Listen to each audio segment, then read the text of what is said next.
একটা ছোট একটা বাচ্চা মেয়ে ছিল, হাই স্কুলের মেয়েটা, মোটার মাথা পেটে ওখানে পড়ে গেছে। পরে সেই মেয়েটাকে আমরা এখন পর্যন্ত কোনো খোঁজ পাই নাই। ছাত্রদল এবং শিবিরের চিহ্নিত ক্যাডাররা হলে হলে ঢুকে সাধারণ শিক্ষার্থীদের উপরে যে নির্যাতন চালিয়েছে, সুযোগের হলের সামনে যখন আমরা ছিলাম তখন মেয়েদের উপরে সবার প্রথম অ্যাটাকটা করে।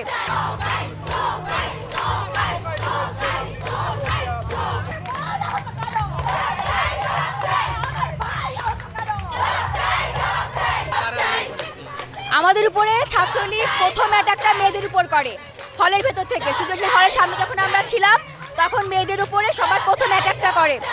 একটা ছোট একটা বাচ্চা মেয়ে ছিল, হাই স্কুলের মেয়েটা, মোটার মাথা পেটে ওখানে পড়ে গেছে। পরে সেই মেয়েটাকে আমরা এখন পর্যন্ত কোনো খোঁজ পাই নাই। ওর পর থেকে আমরা দৌড়ায় চলে আসছি বিচি চত্বরে। বিচি চত্বর থেকে আমাদেরকে দাঁড়াইছিলাম, নর্মালি দাঁড়াইছিলাম, কোনো ঝামেলা ছিল না। ওখান থেকে ওরা, আমার মনে হয় না ওরা কোনো ক্যাম্পাসের স্টুডেন্ট, খুব সম্ভব বাইরের স্টুডেন্ট। ওরা একবারে অ্যাটাক করছে হেলমেট পরে, এত বড় লাঠি নিয়ে। আমাদের হাতে তো কিছু ছিল না যে আমরা কিছু একটা করবো, আমরা কিছু করতে পারি নাই।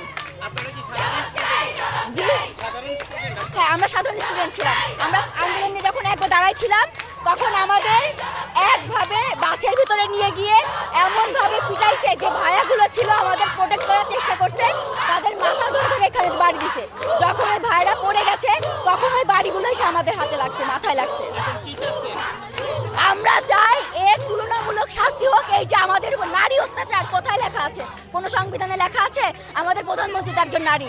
তাহলে এটা কিভাবে সে করতে পারে? আমরা এর যথাযথ বিচার চাই, এর এছাড়া আর কিছু নাই।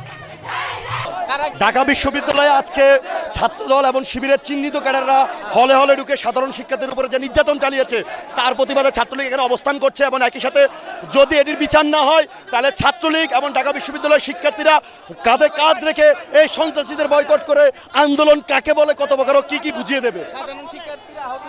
25 জন শিক্ষার্থী আহত হয়েছে সাধারণ।